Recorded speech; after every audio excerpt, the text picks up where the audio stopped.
ये तीन स्वाभाविक पतित हो जाते हैं। विद्या मदो, जिसको अपनी विद्या का अभिमान है, पतित हो जाएगा। भक्ति हृदय में जागृत ही नहीं हो सकती। विद्या रूप महत्व कुल धन जौवन अभिमान, भगवत ऋषिक जी। शठ कंटक देखे जहां राय न भक्त निदान, राय न भक्त निदान। स्वांग सब नगर नारी के, विषय न हाथ बिकाए नहीं रिझवन भतार के। अगर ये अभिमान है विद्या का, रूप का, कुल का, धन का, यौवन का, अपनी प्रतिष्ठा प्रशंसा का, भक्ति नहीं रह सकती आपके हृदय में। भक्ति का स्वांग होगा वो विषयों पुरुषों के हाथ बिकने के लिए, ना कि हरि को रिझाने के लिए। महापुरुषों की अनुभूत वाणी। विद्या रूप महत्व कुल धन यौवन अभिमान, ये 60 कंटक, ये 6 बड़े बड़े कांटे हैं। भक्ति महारानी बहुत सुकोमल है, ऐसे हृदय में कदम भी नहीं रखती जहां यह अभिमान रहता है। राह न भक्त निदान, स्वांग सब नगर नारी के। नगर नारी कहते हैं वैश्या को। जैसे वैश्या अपना श्रृंगार करती है विषयी पुरुषों के हाथ बिकने के लिए, ऐसे ही वो विद्या रूप महत्व कुल धन यौवन अभिमान रखने वाला भक्ति का नाटक कर सकता है विषयी पुरुषों के हाथ बिकने के लिए। वस्तुतः विद्या रूप महत्व कुल धन, ये सब जन समाज को सुख पहुंचाने के लिए भगवत प्रसन्नता का हेतु बन सकती है, यदि इसका अभिमान न किया जाए। पर विदुर जी कह रहे हैं विद्या मदो धन मदस तृतीयो भी जनो मदः। जिसको विद्या का अहंकार है, धन का अहंकार है, और ऊंचे कुल में जन्मा हो, बहुत से लोग हमारे सहयोगी हैं, ऐसे घमंडी पुरुषों का घमंड नष्ट होकर देता है। अगर यही विद्या धन और कुलीनता संत समागम के द्वारा अहंकार का दमन कर दिया जाए तो जगत मंगल का हेतु हो जाए। आपके पास विद्वता है, दूसरों को सत मार्ग का उपदेश करके उनको उत्साह, उनको भगवत मार्ग की प्रेरणा के बल से असत मार्गों से बचा लिया, पाप कर्म से बचा लिया। धन है, उसका सत्प्रयोग करते हुए दूसरों की सेवा में, भगवत सेवा में अर्पित कर दिया। आपके पास शरीर बल है, जन बल है, समाज सेवा में उतार दिया। पशु पक्षी जन समुदाय सब भगवत स्वरूप मानकर, तो यही तुम्हारे परम कल्याण का हो गया। और अगर यही अभिमान हो गया तो तुम्हारा ही नाश हो जाएगा, तुम्हारा पतन हो जाएगा। अन्याय में स्थित हुआ बलवान राजा भी अपने पुरखों के राज्य संपत्ति का सर्वनाश कर देता है। महाराज, इसलिए अपने को भ्रष्ट होने से, पतित होने से बचा लीजिए। गतिरात्मवताम संतः संत एव शताम गति। इसलिए आप अपनी बुद्धि को संतों के चरणों में समर्पित कीजिए। तुम्हारी बुद्धि बिगड़ गई है।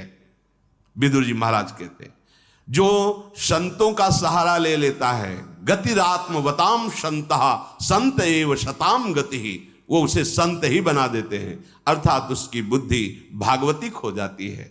तुम महापुरुषों का, संतों का आश्रय लो, क्योंकि जितने भी संत हुए हैं वो संत संग से ही संत हुए हैं। संत एव शताम गति, संत जो हुए हैं उनको साधुता प्रदान करने वाले संत ही हुए हैं। असताम च गति संतो न तो संता सताम गति। दुष्टों को भी यदि संतों का संग मिल जाए तो संत बन जाएंगे। देखो, कुछ लोग कहते हैं अरे ये यहां क्यों आ गया?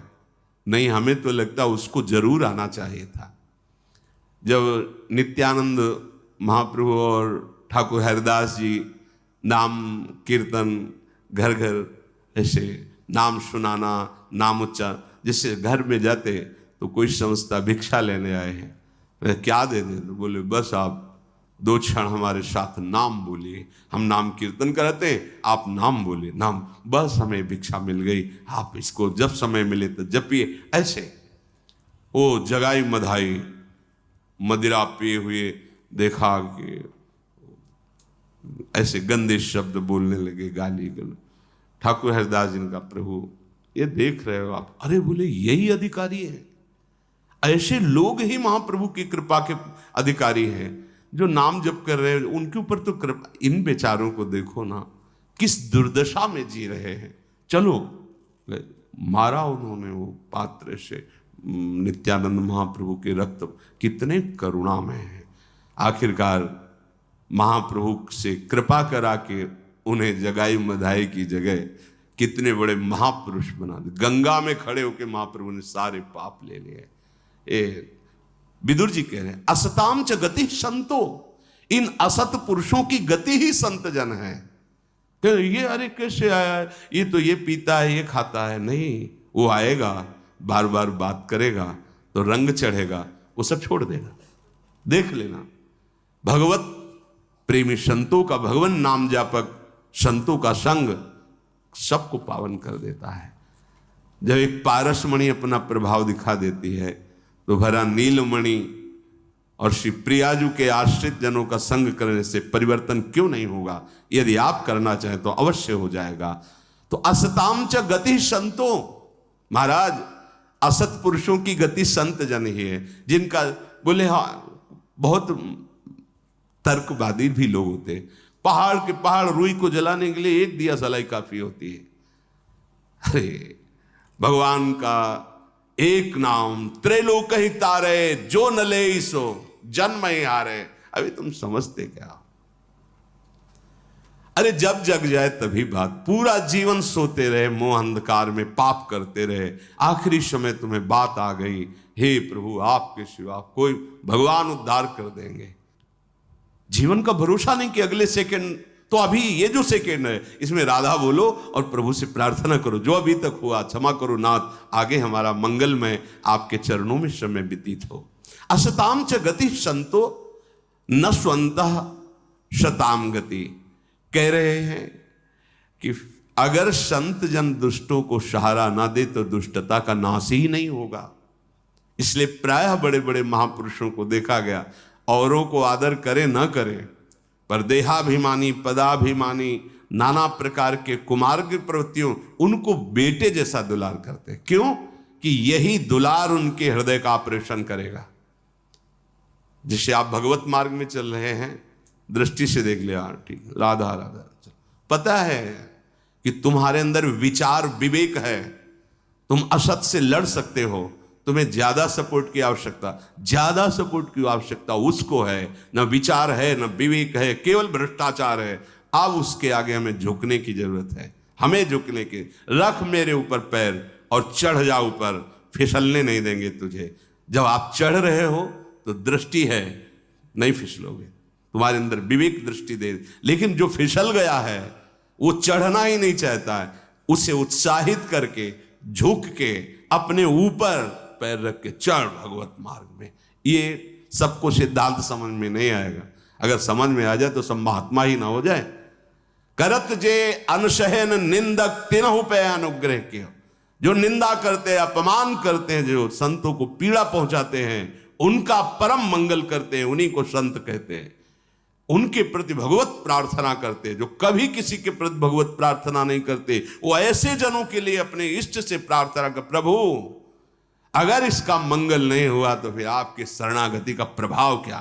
ये तो सब भजन कर ही रहे हैं, इनका तो अमंगल हो ही नहीं सकता, लेकिन ये भजन नहीं कर रहा, अब इसका मंगल होना चाहिए। अगर दृष्टि पड़ गई तो तुम निंदा करो, अपमान करो, वो इस बात की परवाह नहीं करते, तुम्हारा मंगल करके ही छोड़ेंगे। तो कह रहे संतो न तो संता सताम गति। संत जन अगर दुष्टों को सहारा ना देते तो जगत में दुष्टता ही दुष्टता फैल जाती है। सही बात, बिगड़ेल बच्चे को माँ ज्यादा प्यार करती है। ये सुधर जाए भगवान, ये सुधर जाए, ये सुधरे है तो है ही है ना, ये सुधर जाए, ऐसा ही संतों का वात्सल्यमय हृदय होता है। इसलिए महाराज आपकी मति बिगड़ गई, आप संतों का आश्रय लीजिए। योजिता पंचवर्गेण सहजेनात्म कर्षिणा आपदस्तस्य वर्धन्ते शुक्ल पक्ष इवो डुराट।